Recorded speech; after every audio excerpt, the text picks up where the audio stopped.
In this video, we will be featuring a speech compilation about how to overcome our fears.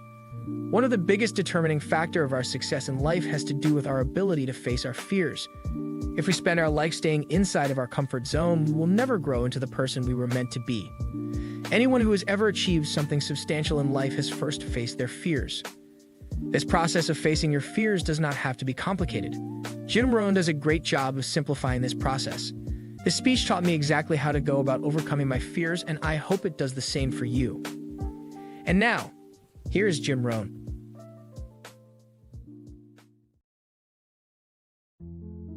Now here's another one this year that can make this a fabulous year for you, and that is to face your fears. We've all got them. The fear that we might not do a good job. The fear that it might not turn out as we hope it would. The fears that are lurking there, some that have come and have been there even maybe since our childhood. Life is consisted of both fear and faith. Faith, of course, is the ability to overcome your fears. But what you have to do in terms of your fears, about perhaps your own inadequacy, not feeling strong enough at the moment, you just have to face those fears. And you just have to go to work on them. What could I do to eliminate this fear, or to at least overcome it? Or what I like to say, drive it into a small corner. Because there's always the conflict between faith and fear. But here's what faith can do. Drive your fears into a small corner. But if you start amplifying your fears, guess what your fears can do? Drive your faith into a small corner. There's always a contest between one and the other, between good and evil, between darkness and light, between sickness and health, between liberty and tyranny. The contest is always on. But what we have to learn to do is face that dark side, face that difficult side, and see if we can't manage it. Maybe not eliminate it altogether, but drive it into such a small corner that it does not affect the rest of your performance. So face your fears, whatever they are. This is a good year to do that. You've got the strength to do it. You've got the help to do it.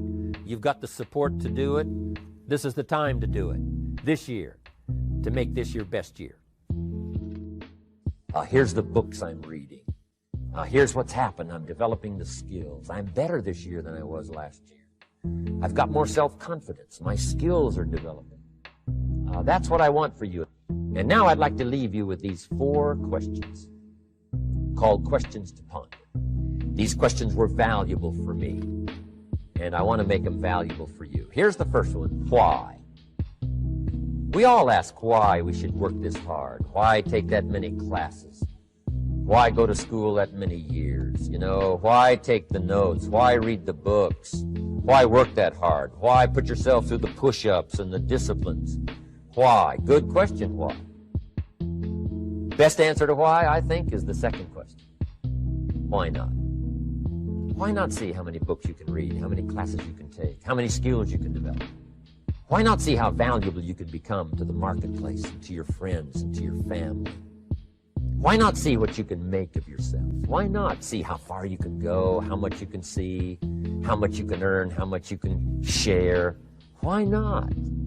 That's the heritage all of us have, in America especially, is to see what we can make out of our lives now that we've been given this extraordinary opportunity. Now, my third question I'd love to ask you in person. But since I can't do it in person, I want to ask it of all of you. But I want you to take it personally. And my third question is, why not you? Why not you? With good self-esteem. Why not you starting to change and setting goals? Why not you starting to make progress toward financial independence? If I can do it, you can do it. I wished I had a lot more testimonials here today besides mine. A whole steady stream that would come by and tell you their story.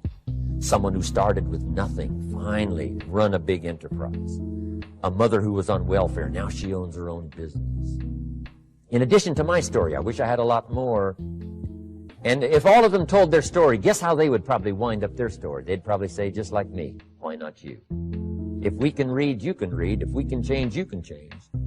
If we can figure it out, you can figure it out. If we can turn it around, you can turn it around. There isn't anything you can't accomplish. That's what those testimonials would say. And so I want to say it to you personally. Why not you? You've got the brains, you've got the stamina, you've got the vitality, you've got the interest, you've got your life ahead of you, you've got the future.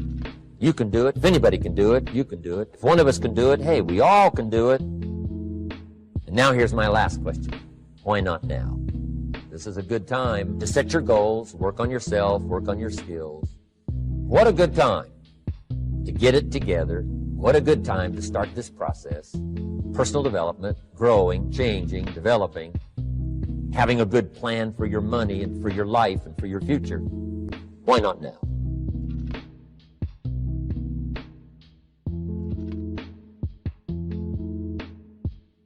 What the ordinary person sees as failure, the master simply sees as part of the process of refining your craft. So, number one, you've got to have grit. You've got to literally, when you get knocked down, force yourself to get back up, because then you start to develop a new brain. Yes, you develop a new neural pathway. Yes, you develop new muscle memory. And yes, you develop confidence. Remember that every time you get knocked down, it's an opportunity for you to develop more confidence, develop more experience, develop more inner power.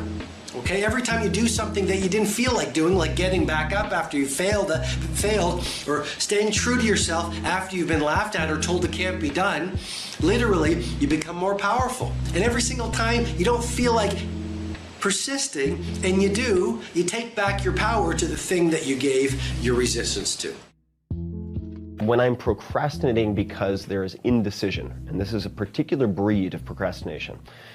In other words, if I have 10 things on my to-do list or 10 potential projects I could pursue, what to do in that situation? And what I ask myself is, which one of these, if done, will make the rest irrelevant or easier?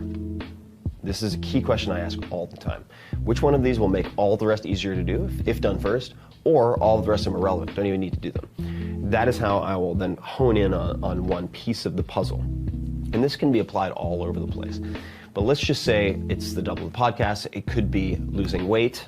All right, you can see that's very, very amorphous. We need timelines. We need an amount to lose. And then you want to make it as small as possible. So I'll give you a different example. If you want to start flossing your teeth, who likes flossing their teeth? Pretty much nobody. So how do you start flossing your teeth? Well, you want to make it as easy as possible, to develop it as part of your routine, to make it as automatic as anything else that you do consistently. And you could borrow from, say, BJ Fogg, who's done a lot of research at Stanford and elsewhere. Make it as small as possible. Meaning, in the beginning, do less than you are capable of doing. So this is another key when you think something is too big or onerous. So it's too intimidating or it's too much of a pain in the ass. All right, so for flossing, you might say, I'm only gonna floss my front 2 teeth. That's 3 gaps, that's all you're gonna do. And you wanna make it, again, as easy as possible.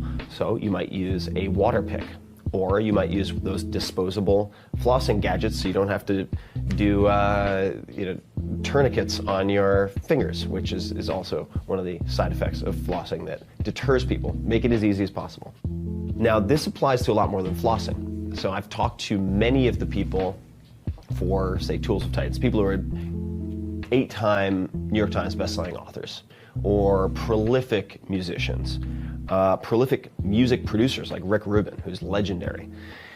And it all comes down to tiny homework assignments. So Rick, if he has a stuck artist, for instance, he will say, can you get me 1 word or 1 line that you might like for this song that you're working on by tomorrow? Is that possible? Many, many homework assignments, all right? So with the creative project in the beginning, that's one. It's related to a piece of advice that I got from Neil Strauss, 8-time New York Times bestselling author. He's written for the New York Times, he's written for Rolling Stone magazine, and that is lower your standards. So he doesn't believe in writer's block. He says your standards are just too high. You're creating performance anxiety for yourself. So the advice that I got from another writer, which matches with that, is 2 crappy pages per day. So a lot of people are like, I'm gonna kill it, I need an ambitious goal, let me do 1,500 words, 2,000 words per day for this book I'm working on. Well, there's a very high probability that you're going to fall short of that. And then you will get demoralized, then you will get intimidated by the task, and then you will start procrastinating. So make the hurdle, make the success threshold really, really low. That's what I've done for my last 3 books, is 2 crappy pages per day. That's all I need. If I don't end up using them, that's fine. I just need to get out 2 crappy pages. What ends up happening with the flossing, with the writing, with, say, exercise? If you're going to exercise, you're making a New Year's resolution, don't make it an hour a day, 4 times a week. No. 10, and if you don't have an exercise habit, 5 to 10 minutes at the gym 3 times a week, plenty. And in all of those cases, you will feel successful because you've checked your box for success. And then very often you will exceed that for extra credit, right? You'll be like, well, I'm already at the gym, I'll go for an extra 10 minutes. Well, I'm already flossing my teeth, I'll do an extra 4. Well, I've already hit my 2 pages, but I'm feeling great and I'm in the flow. Maybe I'll do 10, maybe I'll do 20. But it prevents you from feeling like a failure. This is very, very important. That is what derails a lot of people. And it also makes the task less intimidating.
Chẳng được quên khi cơn mưa đêm lại về. Em nơi quên lời thề và ta như đông chìm sâu. Không cần mưa em anh nhận màu. Em chỉ cần mưa đâu bye bye. Chỉ còn là những cơn mưa vô giá. Cho bên mưa em không mơ anh. Anh một đêm mơ. Chỉ cần bên em không được còn nhớ. Và chỉ có em không còn nhớ. Và người ta bên nhau như ngã tớ. Muốn nhớ về say em chỉ có mấy em ở đây. Và anh như muốn chết đi nhưng không muốn em mãi mãi. Tình yêu làm cho ta đau đầu. Không em như nằm ngân màu. Anh như đêm mong cầu. Và mưa bên em ngủ sầu. Chào cả mai mai em mơ. Chỉ có bên em nhưng là khó mơ. Mà đang dài em muốn bên ai. Anh không mong gì hơn. Chỉ mong em sẽ ở đây ôm anh thật gần. Anh chỉ mong đôi ta được có nhau. Mà đừng em đâu anh có em. Một đêm bên anh có em. Ta sẽ trao nhau môi hôn thật sâu. Ôm anh.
I got nightmares in my head, I fear that the thoughts build up until I can't hear, that my mind fills up into a creature, and it haunts me somewhere much deeper.